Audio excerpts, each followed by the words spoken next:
bentuk negara Indonesia, Indonesia adalah negara kesatuan di mana seluruh wilayah dari Sabang sampai Merauke itu tunduk pada satu pemerintah pusat. Yang pertama, landasan NKRI, yaitu terdiri dari 3 landasan, yaitu yang pertama landasan filosofis. Landasan filosofis NKRI adalah Pancasila. Pancasila ini menjadi dasar persatuan, pedoman hidup bangsa, dan sumber nilai moral. Melalui Pancasila, Indonesia ini menekankan pentingnya persatuan, keharmonisan, dan kedaulatan rakyat. Yang kedua, ada landasan konstitusional. Landasan konstitusional NKRI adalah Undang-Undang Dasar 1945. Undang-Undang Dasar 1945 ini berisi aturan dasar tentang pemerintahan, hak dan kewajiban warga negara, serta dasar hukum yang mengatur kehidupan berbangsa. Undang-Undang Dasar 1945 ini menjadi pegangan dalam menjalankan negara. Yang ketiga, ada landasan historis. Secara historis, NKRI ini berdiri melalui perjuangan yang sangat panjang. Peristiwa yang pentingnya adalah Sumpah Pemuda 1928 yang menegaskan satu bangsa, satu bahasa, dan satu tanah air. Lalu Proklamasi 17 Agustus 1945 yang menandai lahirnya negara Indonesia dan komitmen menjaga keutuhan NKRI. Selanjutnya ada karakteristik NKRI. Nah, yang pertama ada negara kesatuan. NKRI ini adalah negara kesatuan, artinya seluruh wilayah Indonesia berada di bawah satu pemerintahan pusat. Ini demi menjaga integritas dan kesatuan bangsa. Yang kedua, ada kedaulatan tunggal.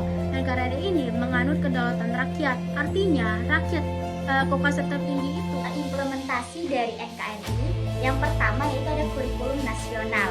Nah, kurikulum nasional diberlakukan di seluruh sekolah di Indonesia untuk memastikan adanya standarisasi pendidikan.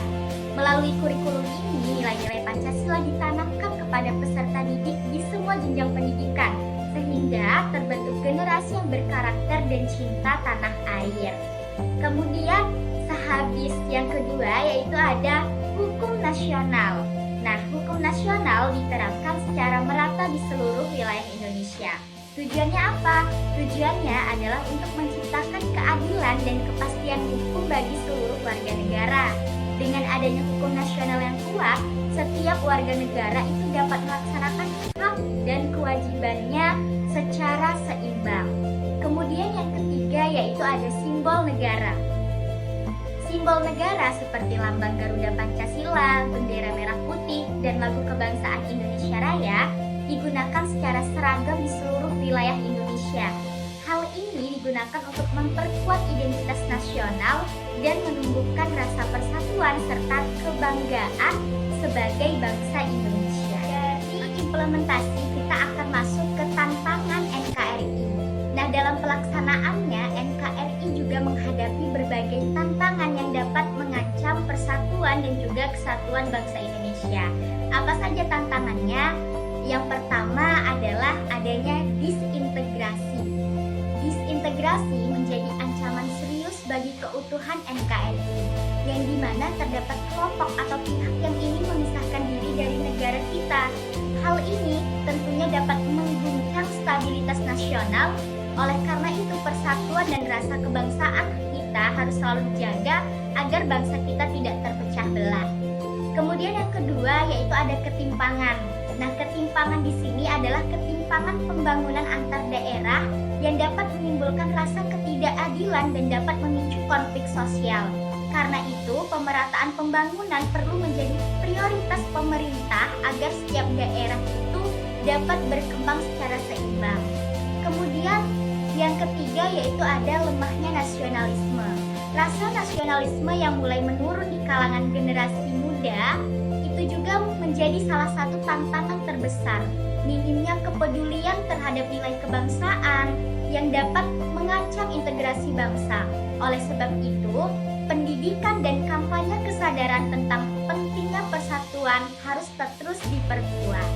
Menjaga keutuhan NKRI bukan hanya tanggung jawab pemerintah, tetapi juga tanggung jawab seluruh warga negara Indonesia. Implementasi sistem nasional harus terus kita tingkatkan, sementara tantangan-tantangan yang muncul perlu kita hadapi dengan semangat persatuan dan rasa cinta tanah air kepada pada bangsa ini. Adapun beberapa studi kasus yang dapat kita amati dari NKRI. Yang pertama adalah studi kasus yang terjadi di Papua. Papua merupakan salah satu wilayah yang sangat rentan dengan konflik sosial dan separatisme yang cukup tinggi. Dalam hal ini, pemerintah pusat berupaya menjaga keutuhan dan kesatuan negara Republik Indonesia dengan menerapkan sistem otonomi daerah khusus Papua, agar Papua dan masyarakat setempat dapat memiliki potensi yang lebih besar dalam menggali sumber daya alamnya tersendiri, menyesuaikan dengan kebutuhan dan keadaan yang ada. Yang kedua adalah program Merdeka Belajar yang diterapkan secara nasional. Namun dalam implementasinya, pemerintah pusat memberikan hak wewenang kepada daerah masing-masing untuk mengimplementasikan sistem Merdeka Belajar menyesuaikan dengan keadaan dan kebutuhan daerahnya masing-masing. Hal ini menunjukkan bahwa NKRI memberikan persatuan kebijakan, namun juga memberikan sisi fleksibilitasnya dalam penyesuaian implementasi. Otonomi daerah merupakan hak dan kewajiban wewenang daerah itu tersendiri dalam mengelola sistem kebijakan dan urusan kepemerintahan dalam daerah tersebut. Hal ini juga tidak boleh bertentangan dengan perundang-undangan pusat. Ini diharapkan sistem kepemerintahan daerah dan pusat dapat menjadi lebih efisien dan lebih dekat dengan masyarakat sosial.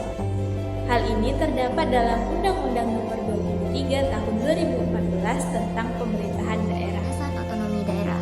Landasan otonomi daerah ini adalah hukum dan prinsip-prinsip yang menjadi sebuah pijakan bagi pemerintahan Indonesia dalam memberikan kewenangan kepada daerah seperti provinsi, kabupaten, dan kota untuk mengatur urusan pemerintahan sendiri. Nah, di sini ada 4 poin penting sebagai landasan otonomi daerah. Yang pertama yaitu Undang-Undang Dasar tahun 1945 yang mengatur dasar hukum otonomi daerah dalam NKRI. Yang kedua, itu ada yang namanya desentralisasi. Desentralisasi ini adalah penyerahan sebagian urusan pemerintahan dari pusat ke daerah, yang tujuannya agar daerah tersebut bisa mengelola urusannya sendiri. Dan yang ketiga, yaitu ada dekonsentrasi. Dekonsentrasi ini adalah pelimpahan kewenangan dari pemerintahan pusat kepada pejabatnya yang ada di daerah. Yang terakhir itu ada tugas pembaruan. Tugas pembaruan ini adalah penugasan dari pemerintah pusat kepada daerah untuk melaksanakan program tertentu. Implementasi otonomi daerah. Di sini otonomi daerah itu memberikan tindakan nyata ke 3 bidang, yaitu bidang pendidikan, kesehatan, dan ekonomi lokal. Nah, pada bidang pendidikan, otonomi daerah ini memberikan kebebasan bagi pemerintah lokal untuk mengatur sistem pendidikannya. Implementasi yang kedua tadi yaitu implementasi pada bidang kesehatan. Di sini pemerintah daerah yang bertanggung jawab dalam pengelolaan layanan kesehatan termasuk program dan fasilitas kesehatan yang lainnya demi meningkatkan kesejahteraan rakyat secara menyeluruh. Dan yang terakhir itu adalah ekonomi lokal. Otonomi daerah memfasilitasi pengembangan ekonomi lokal melalui pengolahan dana, program pelatihan UMKM, dan pemberdayaan masyarakat untuk menciptakan lapangan kerja. Baik, sekian dari saya. Terima kasih. Namun sayangnya dalam penerapan sistem otonomi daerah ini, Indonesia masih banyak sekali mengalami tantangan-tantangan yang harus dijawab.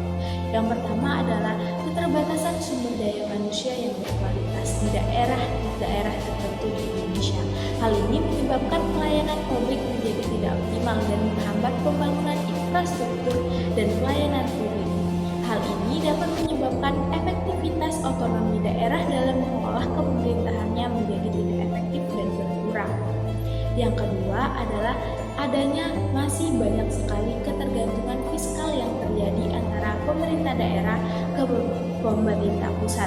Hal ini dapat menyebabkan ketidakstabilan ekonomi serta dapat mengurangi kemandirian pemerintah daerah dalam mengolah sumber daya alam daerahnya masing-masing. Yang ketiga adalah adanya pangkitih kewenangan antara pemerintah pusat dan pemerintah daerah yang menyebabkan kebijakan-kebijakan tertentu masih sulit. Namun sayangnya masih banyak sekali tantangan-tantangan yang harus dihadapi oleh Indonesia dalam menerapkan sistem otonomi daerah ini. Yang pertama adalah keterbatasan sumber daya manusia di daerah Indonesia.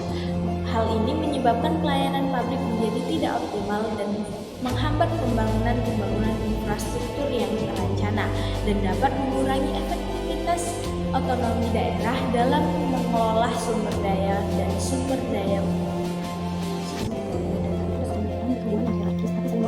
Contoh, satu, NKRI sebagai pemerintahan. Nah, pemerintah pusat itu memberikan semua kewenangannya kepada pemerintah daerah, tapi kewenangan yang dalam strategi seperti keamanan dan pertahanan, luar negeri itu diatur oleh pemerintah pusat. Nah, yang kedua itu tentang keuangan. Nah, dalam keuangan ini pemerintah pusat telah memberikan dana alokasi umum dan alokasi khusus dan dana belanja hasil. Ini dilakukan agar pembangunan seluruh Indonesia ini merata. Jadi tidak hanya alokasi tertentu aja yang ada pembangunan, nah juga tentang pembangunan. Nah, pemerintah daerah itu melakukan pembangunan cepat, ada pembangunan lokal, tetapi tetap mengikuti peraturan-peraturan yang telah diberikan oleh pemerintah pusat. Hal ini dilakukan agar tetap sinkron dengan daerah dan pusat dalam urusan.